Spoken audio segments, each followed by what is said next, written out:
Welcome back to my garden. I'm so glad you guys are here. In today's video we are going to do a winter garden tour. My name is Bridget and this is the Sherwood Urban Farm. So we'll start here in the corner. I have some spinach that I have grown here. This is the rainbow Swiss chard. We call it spinach in South Africa. Yeah, it's not going as great as I had thought. It's getting there. But the other day I actually sprayed it with some borax. So apparently it can get a boron deficiency, and then it creates these little speckles. If you look in this bed, I've also got spinach here, then you'd see it gets these speckles on the leaves, and that is now a boron deficiency. So what you could do then is what I did. I didn't really spray it, I actually just watered it with a watering can. Then I used, in 10 liters, 2 teaspoons of your regular borax that you can get in the grocery aisle. Not in the grocery aisle, in the laundry aisle. And you just mix that on, and I sprayed that over, or watered the whole lot with that. They do warn you that you mustn't over apply it, so 2 teaspoons is just more than enough. So we'll see how that goes. I think possibly what's happening here is that the lemon tree is got its roots underneath and is causing a bit of trouble. This side is a bit better than this bed because I actually dug out the soil and then I just filled in with compost, so it is a little bit better there.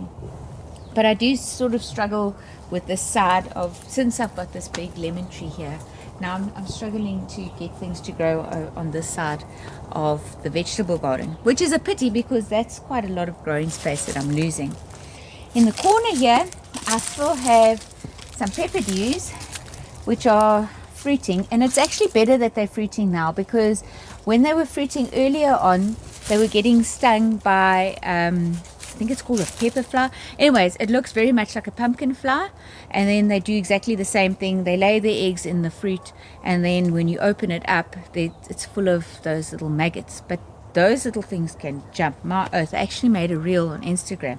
They can jump like crazy. They're like I don't know, I called it preload explode, and then they just shoot across. Anyway, so that's they don't seem to be affecting it right now. And then over here, you come and look here, this is my oregano. It's unusual that it is so beautiful at this time of the year, because it's quite cold now. We've been having a lot of cold weather and a lot of rain. So grateful for all the rain we've been getting. In this bed I have my peas, but in between the peas I've also got these are self-seeded lettuce. Now, I've never grown a variety like this before, so I'm assuming this must be a lettuce that is sort of gone back to its original state. I don't know, because anyway, it looks to me like it's a cross between 2 types of lettuce, possibly like a rosa and something else. I'm not quite sure, but anyways, I like it because it makes really big leaves and it doesn't mind the shade. So there it is. So in between the peas. These are your regular garden peas, the shelling ones, and then on this side I've got the Oregon sugar snaps. Oh, I love them very much. I always feel like you're getting more value for money with your sugar snaps because you can eat the whole pod and the pea, where with these ones, you know, you're obviously shelling them and then you can only eat the pea inside. But in saying that, my family do also like the regular peas. So I have 3 rows of your regular garden peas. But unfortunately a cat has gotten in here and it's dug up there a couple of times. So I've got these old forks to sort of try and deter the cat from digging there. And then here is another example of this lettuce that it's sort of like a hybrid lettuce. I don't actually know what it is.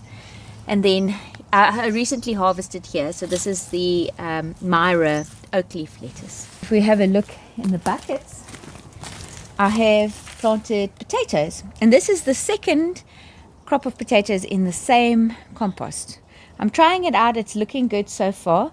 Look, I'm not getting a lot of potatoes. They're little baby new potatoes, But I mean, it's what I wouldn't have had anyways. And I find this space under the lemon tree would ordinarily just be dead space because the tree is just sucking all the moisture and the nutrients. So now having them in these 20-liter buckets, if you have a look here, you can see, I mean, I think this growth is really looking pretty good. And as soon as a potato starts to chit out in the kitchen, then I just stick it in there. And what's also interesting is the strawberries have started to fruit again. So I'm hoping that this is maybe some kind of a variety that fruits at this time of the year. And I'm hoping that I'm not supposed to take those off until the leaves are bigger. Anyways, we will see how we go with that. Here's the Chaumelia kale, which I keep for the animals. These leaves, yeah, I think it's actually, they come to the end of their production. Although that one is still looking pretty good. And then underneath, I only planted one rhizome of turmeric. And then it's shot out and it's got 3 of there, but apparently it takes very long and it's supposed to get quite big. So in between there, 2 days ago, I stuck in some pea seeds. Those ones, the pea seeds that I stuck in there they're just called Sugar Snap, not Oregon. And I mean, the 2 packets were next to each other in the shop. So I'm hoping that they're going to be a little bit different. I don't know, we'll have to have a look and see. And then I cut back quite vigorously on the chili peppers, and they've come back beautifully, but just at the wrong time of the year. So in between, I planted some frilly lettuce. They've just recently been transplanted in there, so they're still quite small. And if you're wondering what this is Nigella. I had one plant here and it's now self-seeded. I struggled in the greenhouse. Oh my hat. I struggled so to get these seeds to germinate and for the things to grow in the seed trays, and they struggled along for ages. So I only had this one plant. Now, if you look in the path even, they are everywhere. I'm just going to leave it. It's going to look so pretty because the flowers are so pretty from those. An interesting thing. So this is the first year that I had decided to grow or plant onion sets. And it was actually by accident. I mean, I've seen it online, but I happened to have onions that they just didn't develop any further, and their greens died back, and then there were these little things. And then so I dug them all up where they were all over the garden, and I planted them. Well, I am pleasantly surprised. Have a look over here. Look at the size of this one. It is sort of bulbing up, but the leaves are beautiful and healthy. And if we look, here we go. This one is starting to bulb up nicely now, and that one. And I'm really actually pleasantly surprised. Look, if they don't bulb, I am a little bit concerned with this one. I saw on Epic Garden, he said the reason it would do that is possibly because those are long day onions, which they could do. That could be because I had 2 varieties which I planted. The Texas Grano, which is a short day variety, and then Australian Brown. That's a long day variety. So possibly that's why that one might not bulb, but it looks like it is. Anyway, I'm hopeful. And then over here, I planted some beetroot. This is Detroit red. I normally use Crimson Globe, so I'm hoping that this one will bulb better than the Crimson Globe, or ball up nicely. In between, I've got some frilly lettuce as well, just to sort of maximize the space. Here by the nasturtium, I have some. These are 5-liter containers, plant pots, which have got carrots. These are the Nantes carrots. And I've pulled out a couple of them. They're not big yet, but they are growing. And I never thin them or anything. I just sort of go in. I mean, let's see if I pull one out. Let's have a look. The greens are not massive. And they're still little. But I think if I leave it, there's lots in here. They're growing. So that just shows you that you don't need to, I mean, if you live in an apartment and you only have a balcony, then you can still grow carrots. I was thinking what I'm going to do, though, is once these potatoes are finished, then I'm going to plant carrots in there. And then I'll do some potatoes. Actually, there's some volunteer potatoes that are popping up at this time of the year. It's just bizarre. Anyway, so I have 3 containers like this, which have got carrots in them. There's the other one. So I sort of staggered. This is the last one that I planted. Yeah, that looks like it's doing well. Here are some more of the onion seeds. These ones are actually doing much better. But I did plant them before I planted those. So look how those ones are bulbing. I suppose this one might be at its end though, because it's now folded over. Well, I don't know. It still looks like it's growing. What's interesting, I have some red onions. These I think I bought as spring onions. And then I planted one set, and now it's sort of divided itself into 2 onions, which I thought that's quite a bonus. This one is almost like that. Anyway, so they still got a ways to go, because I want to get really big onions. Let me just see which one. Oh, I don't know about that one. And then this one is very unusual. It's almost like it bulbed twice. And here's a volunteer potato. I'm not usually very enthusiastic about volunteer potatoes, because often they don't perform. But I did actually, the other day I pulled out some volunteer potatoes, and if you have a look here, this is what I got about 2 days ago. And this was just one, I think it was 1 or 2 volunteer potatoes they came up by themselves. So I'm not going to complain. If it does give me a little bit of something, that's grand. Now these beetroots have also been in here. Oh man, they've been in here for so long. These are the Crimson Globe variety. And they're not doing so great. You know, everything just grows so slowly in winter. So at least we get some growth. But yeah, they're not doing a grand job of it. They're okay.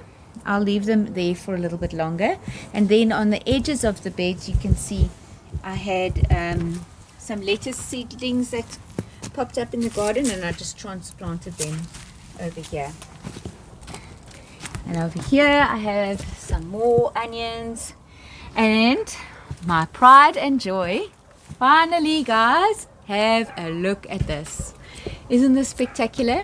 This is the Williams banana, and it just, I don't know how many bananas we're going to get here, but if you look just on this top, what would we call this, a rack? I don't know. We have 2, 4, 6, 8, 10, 12, 14, 16, 18, 20, 22, 24, 26, 28 bananas just there.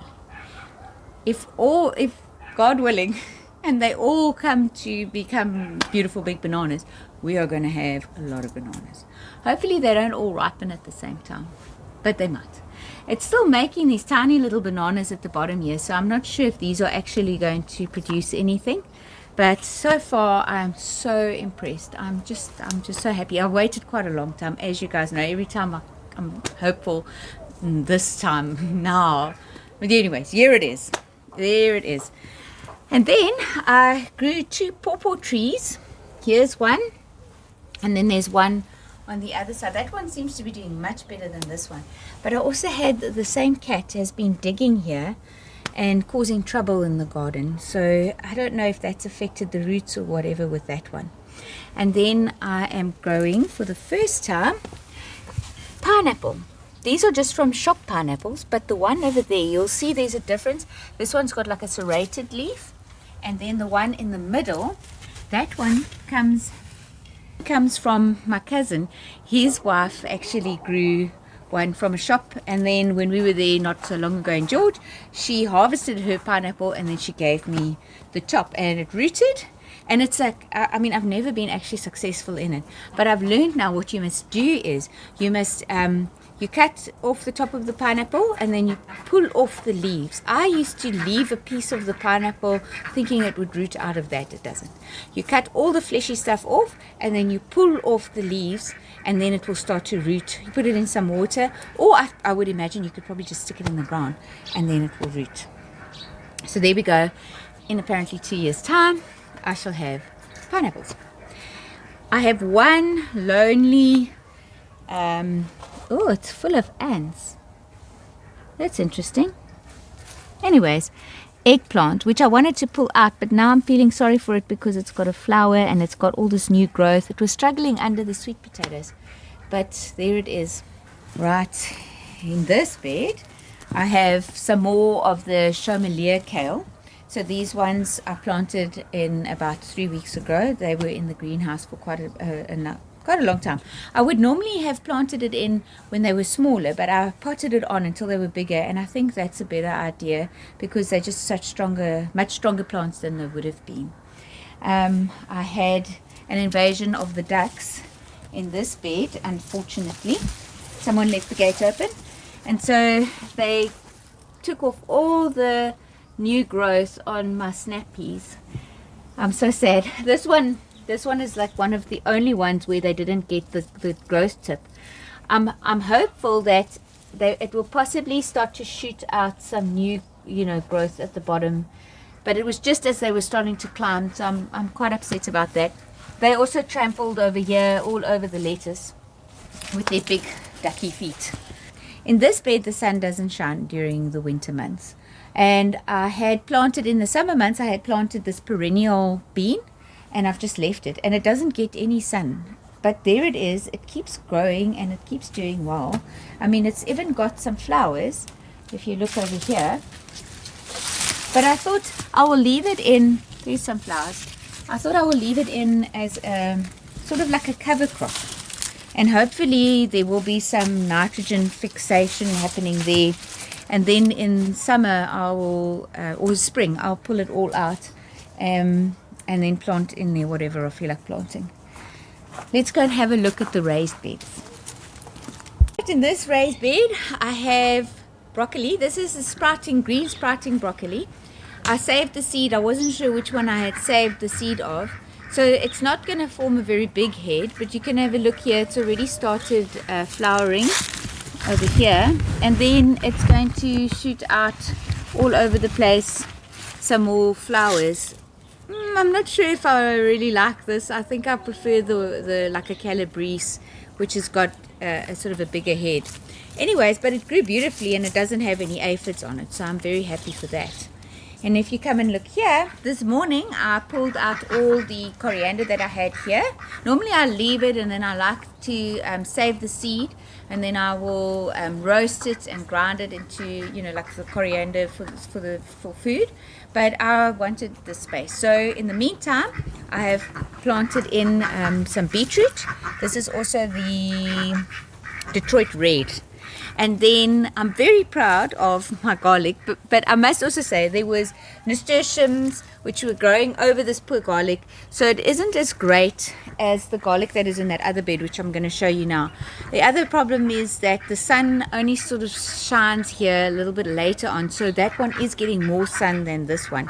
But by the time, I'd say by July, then the sun is already starting to move a little bit over, and so then we'll get some more sun in this bed. Oh no, wait, there's still something else here. And I have planted on the corner here, I had snap peas, but the wind was just so vicious, and I thought, because the prevailing wind is a southwesterly wind, which will come across like this. So I thought, in my great wisdom, I will plant 2 rows this way so that it is not like a wall when the wind blows. But then all it did was it just shoved all the peas to the side, and then the ducks came up and they took some. So I didn't have as many peas as I would have liked from what I had grown here.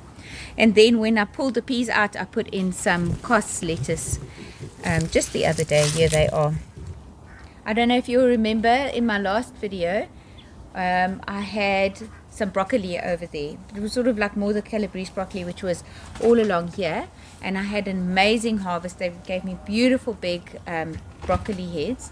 And then the problem though, however, with that is last year when I first put this bed in, then I had planned out and I had everything that I wanted for this bed. Now this year I didn't do that, and I had to wait for the broccoli to finish, and then I wasn't able to fill it in again with compost. So I have been adding some chicken manure and so on, well rotted chicken manure, but it's not like normally I would just put in quite a big layer of compost, and I can see that there is a difference now. I left these zinnias in because they're still flowering, and then I didn't know quite what to do with my miniature rose bush. I've stuck this in here, and then These are volunteer calendulas. So they're starting to flower, and that's looking beautiful. That was also, they had started coming up, and so I couldn't really just whack in a whole lot of compost. So that was a little bit of a problem. The radishes here are going great guns. They took long. Normally radishes are so fast, but we've had very, very cold weather, so I don't know if that has maybe had something to do with it. I have, I'm going to have tripods here and there of sugar snap peas. So they've come up by themselves. Well, not by themselves. I seeded them. And then I have more onions and coriander over there. In this bed, oh, I don't know. These are eggplants. And I have never grown so many eggplants in my life. So here they are flowering again. And I just think, I actually wanted to either take them out, or I wanted to cut them back and overwinter them and then grow things in between. But you can see all this new growth. I mean, this is the old growth. It had one of those fake, what are they called? Ladybugs, which eats the leaves of these kind of things. So you can just see it's just made all this beautiful new growth, and I can't plant anything else in here. Anyway, so I'm just going to leave this bed for now. I don't know what I'm going to do with that. Over here, this is a Cape gooseberry, and it's actually growing out of the side. Look at that. It's growing out of the side of the raised bed. So I've left it here because I want to make gooseberry jam. So it's always a fight between me and the mouse birds as to who's going to get the gooseberries first. So it's got a couple of really nice ones over here, and I'm hoping that I get to them before the mouse birds do. Here I have some more onions. This is a window box red tomato. If you come have a look here, it is still producing tomatoes. And what had happened was it struggled along. I mean, I planted this in spring, and it struggled along, and then actually almost in autumn it started to just grow, and it grew over the side, and I was trellising it, and I have gotten, oh man, probably like 3 kilograms of these little tomatoes from it. So I'm very happy. I haven't had to buy tomatoes for a while. So I've got some more onions over here. These are also the onion sets. And if you come look at this, look here. Here I'm gonna get 3 onions in one out of one. I might actually, oh no, that is just one onion there. But anyways, so this is it. It seems to be, it can be successful, but it's a little bit touch and go with that. Now here is my garlic that I'm very proud of. I've been nurturing this along. The growth should probably, well, I don't think it should be any bigger. It's the best I've ever grown garlic. I haven't tried that much. I've only tried twice, and the first time it was a complete failure. I only got one little bulb of garlic. It wasn't great. I've got some more Myra lettuce here, the oak leaf one. And then you can see how the wind has absolutely wrecked these snap peas here. They're supposed to be up there. Anyways, they're still here. It's just that the wind blows them to pieces. But well, actually this is not too bad. Have a look at this. Oh, look at this beaut. Let's have a look, see. Yeah. Oh, so nice. This is a volunteer joy choy. It's not as compact as a pok choy. So you can see it grows quite a lot higher. It hasn't got as much leaf, but this one, it came up because I had some which went to seed. And then, what else have we got? Oh, and then here is some more lettuce. They're taking a little bit of strain in there because this is just getting so big now. This is the last bed. I have lettuce in this bed. I have these. This is the red cos, and this is a butter lettuce, some more Myra lettuce, and some more cos. And then these are the onions that I grew from seed, and they're doing really well. And then this is also some more broccoli. Unfortunately, the ducks can come up and they reach up and then they pull the leaves off of these. I'm hoping it's still going to be all right. And then some more lettuce. These are those ones that volunteered. You won't believe what happened here. Just quickly want to show you. You see, this is a butternut. Now, if you watch some of my previous videos, this was the butternut bed, right? That is still the original butternut, which was planted over here. And I thought, oh, well, I'll just fill it up with compost on top of the butternut. And then this shot out from the side here. I don't think it's going to do anything. I mean, it's already got some powdery mildew, but anyways, I left it there. Shame, it tried. It's actually got a flower. Who knew? And then I've planted some granadella in the corners, because what I want to do is I want to sort of trellis it all the way around, because in winter the sun hits the side of these beds and then it's very bright, it shines into the house. And the granadella was growing beautifully until the ducks. Oh, the ducks. They got, well, this one has still got some nice growth, but you can see how they had gotten hold of these. So they might be messing up with my plan. Anyways, we'll see what happens there. Well, thank you for watching my video all the way to the end. I hope you enjoyed it, and I hope you were inspired to get into your garden and grow some winter vegetables. And if you did enjoy my video, please like and subscribe and hit that little notification bell so that you'll know when I'm uploading a new video. And I hope that you have a fantastic day further.